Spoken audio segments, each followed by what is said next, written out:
नमस्कार, मैं हूँ आलोक दहिया और आप देख रहे हैं मॉर्निंग मंत्रा जो कि है 25th ऑफ नवंबर 2024 के लिए।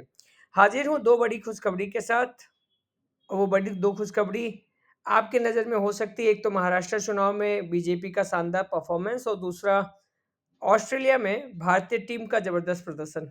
बट मेरी तरफ से 2 बड़ी न्यूज़ जो है, वो इन दोनों न्यूज़ से हटकर है।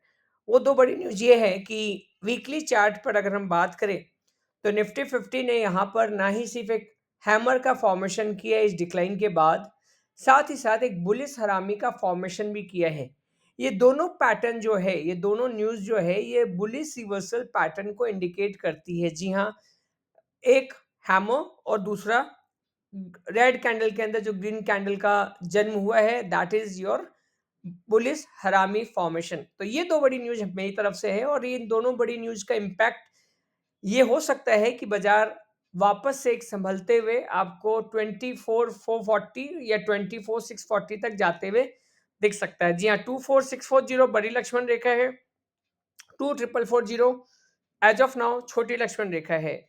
और इन सब से बीच जो सबसे बड़ी बात थी वो ये थी कि पिछले 1-2 हफ्ते से हम लगातार कह रहे थे कि 23,300 23,500 वो एक लेवल हो सकता है जहां पर बाजार एक बफरिंग जोन की तरह काम करे। जी हाँ, ये 23,500 वाला जोन और ये 23,300 वाला जोन, इसी के बीच में एक बफरिंग क्रिएट करके बाजार ने एक बाउंस बैक तो दिखाया है। अब ये बाउंस बैक कितना टिकता हुआ नजर आएगा, ये इस हफ्ते हमें देखना है और ये समझ आएगा। अब देखने में ये है कि 24,440 के ऊपर अगर निकलता है, क्लोजिंग देता है, जैसा हम पहले भी कहते आए थे इस गिरावट के पहले, 2 से 3 दिन की क्लोजिंग चाहिए 24,440 के, तब हम एक अच्छे अ, उस बुलिश मोड में आएँगे। अभी तो फिलहाल रिकवरी को एन्जॉय कर रहे हैं कि हम कम से कम एक बाजार में जो लगातार गिरावट आ रही थी, उस लगातार गिरावट में एक बड़ा-सा पॉज़ दिखा और बहुत सारे अच्छे-अच्छे काउंटर ने फ्राइडे के बाजार में एक दमदार प्रदर्शन करते हुए दिखाया, ठीक वैसे ही जैसे बीजेपी ने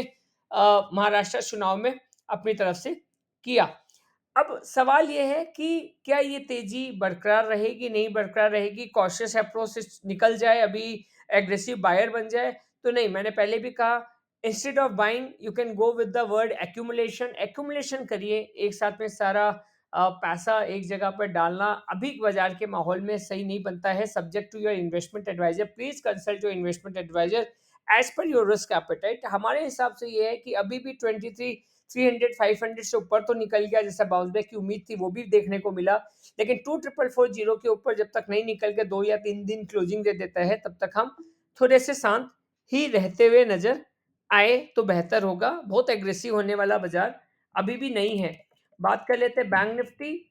तो बैंक निफ्टी में भी वैसे ही एक माहौल हमें देखने को मिला है। बैंक निफ्टी की अगर बात कर ले, आपको याद होगा हमने कहीं न कहीं एक लेवल दिया था दैट वाज़ अराउंड 49,600 और करीब-करीब 49,700 से ही बैंक निफ्टी ने जो घुमाव दिखाया, हमने पहले भी कहा था मॉर्निंग मंत्रा में कि बैंक निफ्टी, निफ्टी के मुकाबले बहुत ज़्यादा बढ़िया मोड में दिख रहा है और वैसे ही उछाल हमने फ्राइडे के बाज़ार में देखी, subject to the significant hammer के फॉर्मेशन के बाद। अभी सवाल ये होगा कि 51,300 के ऊपर में बैंक निफ्टी का चलना ज़रूरी है और उसको 51,300 के ऊपर की अगर क्लोजिंग देता है बैक टू बैक, अ अ, तो 1 या 2 दिन की बैक टू बैक क्लोजिंग के बाद हम 52,300 के आसपास का घर बैंक निफ्टी के केस में भी देख सकते हैं। तो अगर बैंक निफ्टी में भी एक बार वीकली चार्ट की बात करें तो जी हाँ, यहाँ पे भी एक बुलिश हरामी का, यहाँ पे हैमर का फॉर्मेशन नहीं है, सिर्फ बुलिश हरामी के कॉम्बिनेशन का फॉर्मेशन है, which is a good sign, which is a bullish reversal sign. तो finger cross for the nifty as well as bank nifty and as well as for all the retail participants. Thank you, thanks a lot and have a great day. Bye bye, take care.